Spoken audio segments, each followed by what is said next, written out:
And I remember floating there in this blue black beautiful darkness. And I want to say that the hands of God, everything that happened in my human experience it was all happening within the hands of God.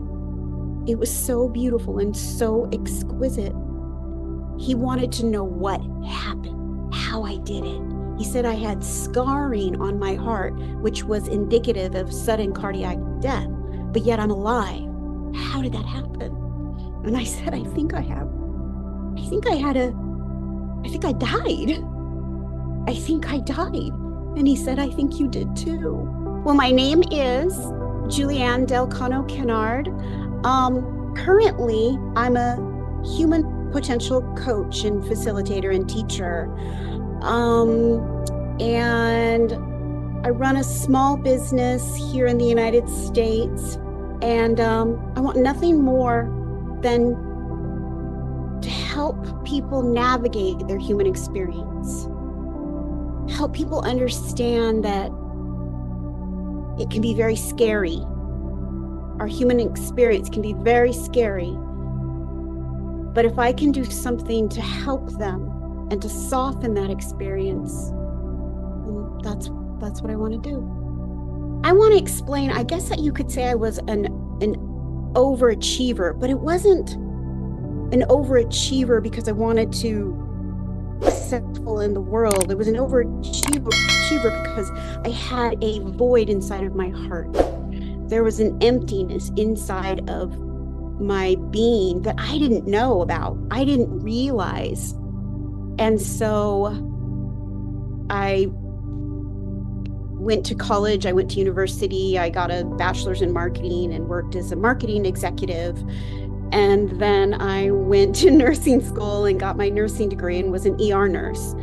But inside, I felt worse and worse. I felt very hollow inside. I had lost my fiance. My beautiful fiance was in a fatal car accident.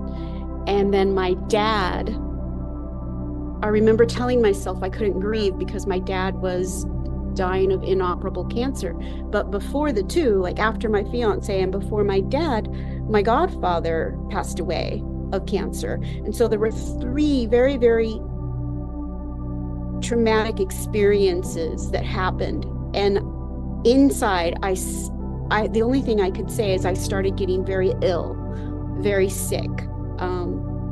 Each department or each system within my body, like my gastroenteritis, I had a doctor to tend to that. I had emotional experiences that one could describe as anxiety or depression. I had urinary tract infections and my kidneys were having major issues, so I had a urologist. And then the most profound one was my heart began to enlarge, and I was diagnosed with hypertrophic cardiomyopathy.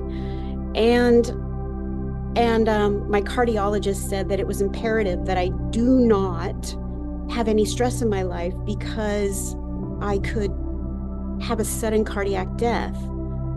But by that time, I had spiraled down so much in my human experience, I couldn't get out of bed to get to work. So I had to downsize in my house. I had to go from a big home to a smaller home, then a rental home, then a room in somebody else's home, and then I lived in my car with my son. And my son was only 7 years old. And I was having a very scary human experience, and my little boy was so bright and so lovely, but wouldn't go to school. I think he was experiencing quite a bit of stress in his little life. He wouldn't go to school, and that marks you in the United States. It's called truancy.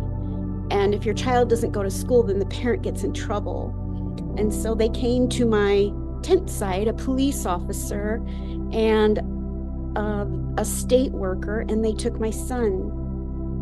And so they took my son, and I remember I couldn't believe that this was happening. It was like a slow motion event taking place, and I couldn't speak. And I remember watching them leave the campground, two big figures and my little boy leaving the campground. And then that's when it happened. There was a contraction all over my physical body. It's like a muscle cramp, but everywhere, in my fingers, in my legs, and I fell to the ground. And I asked within myself, am I dying? Is this happening? And the thing about it is I fell to the ground, but I kept falling. I kept falling into the ground. My awareness didn't leave me, even though my physical body couldn't move. And I heard a voice that said, stop resisting what is. And I remember at that moment in time, everything that I was running from in life, all the self-hatred, the self-disgust that I was running from in life was heavier than ever. And I knew this voice that said, stop running, stop resisting. This is my forever present ground zero. This is it right here, right now. And I turned towards it. I turned towards everything that I was carrying, not knowing I was carrying it. Everything in life that felt so heavy and weighed me down, I was trying to run from. And I turned towards it, and it was just, there was no evil, there was no hatred, there was no anger. It was just, I want to say that it was like parts of myself that wanted to be loved, parts of myself that wanted to be honored and cared for. And looking over every bit of my life, it was in that moment, laying there on the forest floor, but falling into the forest floor, that I saw. And then at that moment, I shot up into the cosmos, and I became the cosmos. Just like the stars behind you, I shot up into that. And there was this freeing, most loving experience, bliss. There isn't a word in this phonetic language to describe it. There's a freedom. There is everything that ever was and ever will be is present in this moment, and you knew exactly why you were here. You knew exactly what was happening right now in this present moment and why it happened. And I remember floating there in this blue-black, beautiful darkness. And I want to say that the hands of God, everything that happened in my human experience it was all happening within the hands of God. It was so beautiful and so exquisite. And what downloaded, if you will, or what came to me, it was information that comes just like the smell of a pen or the smell of a rose, that quickly came to me. This beautiful, exquisite source, God, everything that ever was and ever will be, in its oneness, in its wholeness, is beautiful, but it doesn't have experience. There's no experience there.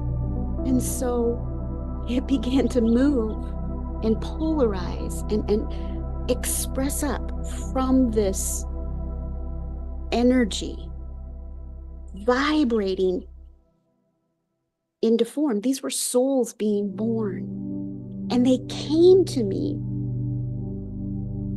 And the thing about it is they wanted nothing more than to be in our shoes right now, to be living in this human experience right now. We're only here. There's life after life, life after death, but there's also life before life. It's one continuum. And these beautiful, beautiful souls, energetic, I call them biochemical electromagnetic plasma like beings. They were just these beautiful expressions waiting to be birthed into this human form so that they may experience life. So they may experience life just as we do. But what I realized right then was that contrast, those souls being born and being expressed from this oneness, was necessary for them to create this dynamic of duality, this dynamic of polarities, in order for there to be an expression. Just like the fingers on my hands express out, these fingers now have something to echo off of. And that's what I saw these souls doing, being born so that source, so that God may experience, so that we can grow and learn. And at times it can be gritty, but everything that ever was and everything that ever will be in its potential rests within us. And as we move through this life experience, we breathe life into it, to each and every unique experience, to each and every unique expression, human pathway. There's this divineness. There's no separation. We are birthed from this one source. Bumblebees, trees, our children, our pets, everything is birthed from this one source, that aliveness. And that's what I feared. I feared the dynamics of opposites. I feared life itself. And so, oh gosh, after that, after waking up on the forest floor, I don't know how long I was there, but I could see energy. I could see energy, I don't know, it's like plasma, like the aura that you see around a plant in a movie. It looked like that. It looked like that. And it was ebbing and flowing and moving and expanding. And I could see energy not just around living things, but my car and a rock. Everything has this energetic essence to it.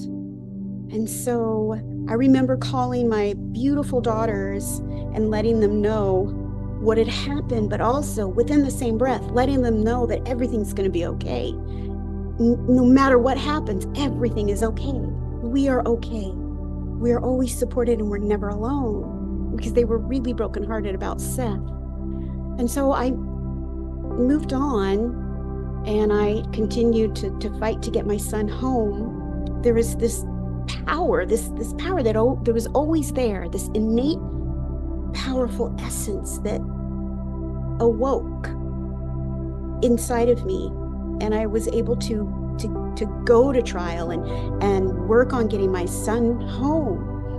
And then we were in the middle of trial, getting him home, and we got a phone call, and the judge recessed the trial because my 18-year-old daughter was in a fatal car accident that day. She was traveling, we call it east of the mountains, heading over to where she was going to attend university on that side of the state. And she was driving her car, and her window was down. There was no alcohol, no drugs, no nothing. And her car rolled. It was a kind of a rugged road, and she hit her head and she instantly passed away. But the thing about that is I remember feeling or sensing into the situation when I got the phone call. And my daughter called me, my older daughter called me, and she said, "Mom, you need to come home right now. You need to come to the house," which meant her dad's house. And immediately I thought it was something about my son. I thought, what happened to Seth? Because he wasn't with me. Because when I sensed into Sophia, when I sensed into her energy, there was nothing but peacefulness. There was nothing but, she was at peace. And so in my mind at that time, I thought, okay, Sophia's okay. But when I sensed into Seth, there was something that was very gritty around his experience. But what I was sensing was Sophia had transitioned. She had been in her fatal car accident, and she was now in the place that I just left. So I knew exactly where she was. I knew that she was safe. She wasn't hurting. She was no longer hurting. At that time, should I go on? Yeah, okay. At that time, my son, the state took it upon them. I mean, they said, well, this woman, she doesn't have a home. Her daughter just was in a fatal car accident, and we need to find some place for her son to go. So they sent my son to his biological father that he hadn't seen for quite some time. And he wasn't very nice, but I had this hope, this hope that maybe things would work out. But they didn't work out. And he wasn't very nice to Seth. In fact, he abandoned him. He abandoned my son at a hospital with bruises to his face and body. And at that time, I fought. We fought and we fought and we won, and he's home with us now. I was raised to believe that there was a God up there punishing me for all of my sins. I was raised to believe that that everything that I had, the perspective that was bad in my life, was because God was punishing me. I believed that there was no hope for me until I finally spiraled down and saw this amazingness. God is not the God that I thought it was. God is this beautiful source that gives us life. This beautiful source that gives us life. God is everything that ever was and ever will be, expressing to experience. God is us, me and you talking right now. God gives us the life, the gift of this human experience. God is love, having a human experience. And it might be scary at times. It might seem gritty, but I don't know. So after that, I was like, had this innate sense of something that was alive, this light that shines inside each and every one of us, and is always present. But it ignited it. This forever present light ignited inside of me, and I realized I was fearing life itself. I was fearing the gift of this human experience. So when I left the mainland of the United States and I arrived in Hawaii, and this is where I started my business, I kept quiet. I didn't share this with anybody because at that time I hadn't got my son home yet. And he's home now. And I went to the doctor just to get everything checked out. And my doctor takes one look at my file and says, oh my gosh, you need a cardiologist, you need a urologist, you need a psychiatrist because of everything that was in my charts. But when I went to get checked out from this amazing cardiologist, he's the chief cardiologist here in Hawaii, he said that my heart went all the way back down to normal size. He wanted to know what happened, how I did it. He said I had scarring on my heart, which was indicative of sudden cardiac death, but yet I'm alive. How did that happen? And I said, I think I died. I think I died. And he said, I think you did too. And he said, just keep doing what you're doing. And what I want to do is just share. I want to share that if anybody has lost anybody in their life, in their experience, which I know we all have, if you get an inkling, if you get a sense, or maybe a familiar deja vu or something that they may be there, they're there. We all live in these frequencies. And sometimes we are expanding more in a certain frequency and contracting more in a certain frequency. And this is just the human experience. We ebb and flow, expand and contract. But when I had the sense that I was more expanded, I could communicate with her. And I went to see her, and she explained that she could see me. She could see my daughter. She could see her daughter and her dad, but they couldn't see us. And she said, Mom, you need to tell people that when they lose a loved one, or when they are so brokenhearted and they have this sense that they're all alone, they're not alone. That their loved one is right there, is always there. Everything, energy cannot be created nor destroyed. We know that. And I believe, because I sense it inside of my heart, that the kingdom of heaven is within. And if you put those two together, then my daughter is living within me. All my loved ones are living within me. That veil is closer than we realize. It's just our perspective that it's so far away. But in those silent moments when you're just about to fall asleep, or maybe you wake up and you sense your loved one, maybe hold space that they may be there. Maybe hold space that they're there. They're communicating with you. They're closer than you think. This is just mine.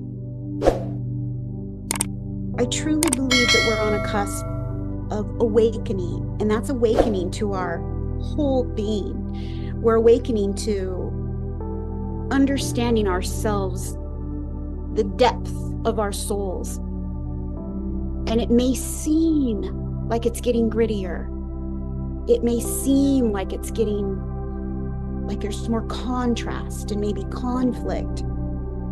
But in that contrast and conflict, just like when we're sanding down a board, you know, it needs to be gritty, or those stones that are tumbled in the ocean and then they fall upon the beach.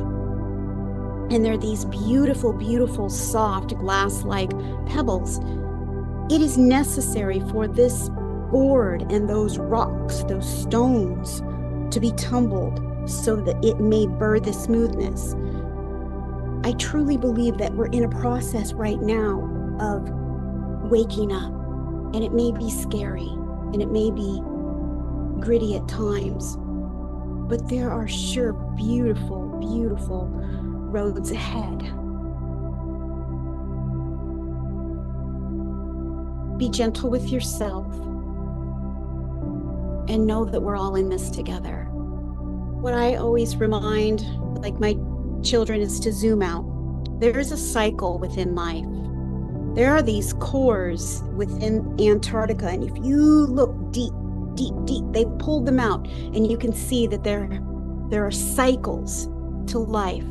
There are macro cycles, microcycles, and macro cycles. The cycles don't stop. The earth is changing. It's up to us to adapt. This is kind of like the front lines. From what I saw, this is the front lines. We have all of our senses to experience this world. This is a very, very short amount of time that we're here right now. And I truly, truly believe, from what I understand and from what I gathered from my experiences, that we chose to come here to enrich humanity, to enrich Source, to learn, to grow, to expand. But all of the learning and all the growing and all the expanding, it's going to be gritty. It's going to be scary. And that information, everything that ever was and ever will be that we breathe life into, we send it back into source, and source enriches itself. And again, this is a very short amount of time, because there's life before this human life, and there's life after this human life. So the world is awakening. It's awakening because we're here and we're human. We're in this human form. It's like we're on the front lines. It's the richest experience, because we get to be here with all of these senses, these bodily senses. And we can love so strongly, and we can have so much compassion, but also our heart breaks. We're just here for a tiny little blip in the expanse of infinity. God is this beautiful energy that gives us the gift of this human experience. God is this beautiful love that I describe as this love humaning, but I call it this non-dualistic sublime love, because it has everything in it, and it's there for us to experience and enrich humanity and enrich source and enrich God. Now, my new perspective is there's something neutral about God. There is something neutral about this source, this energy behind life. And I think that when we experience life, and the more we have a sense of disconnect, like the God up there versus the God enlivening us, the more painful our human experience is. The more painful our human experience is, we don't realize it, but the more we judge people out there. The more we judge people out there, the more anger there is out there, the more pain there is out there. I think if we can honor and turn towards our innate source within, our own human experience, we are never alone, ever alone. Even when we have that sense that we are alone, you are never broken and you are never lost. It just seems that way in a very real way. And when you've lost somebody and you have this heart that's broken, maybe just hold space in your heart and know that they're there. Even in that moment, you can't sense them. They are closer than you realize. And God is not this big scary man that sits up on a cloud with a lightning bolt punishing me when I sinned. I mean, God is source. God is why the earth moves, why our hearts beat, and why our lungs breathe, and why the blood in our system flows. God is the butterfly. God's newborn babies, but also God brings life, but also gives us life for a certain amount of time. And then we as humans see life ending, but it never ends. It continues on. Life after death and life before life. It's just one continuation. Be gentle with yourself. Be kind to yourself. Know that when things may seem gritty and you're feeling lost and alone, you're never lost and you're never alone. That when life seems to throw you obstacles after obstacles, in that obstacle, I promise you, there is a doorway to its answer. Know that when you look out and you see grittiness in life, maybe turn towards yourself within and see what's going on inside. Because I know when I judge myself and I have gritty days, when I look out into the outside world, it looks scary. It looks scarier. So I know that when I look out there and I see something quite scary, I can comfort myself within. I can add compassion to my life here, beginning here in this lived experience. If we could all do that, if we could all turn towards ourselves and be gentle with ourselves, each and every one of us, I know that this earth will be a better place. I know it will.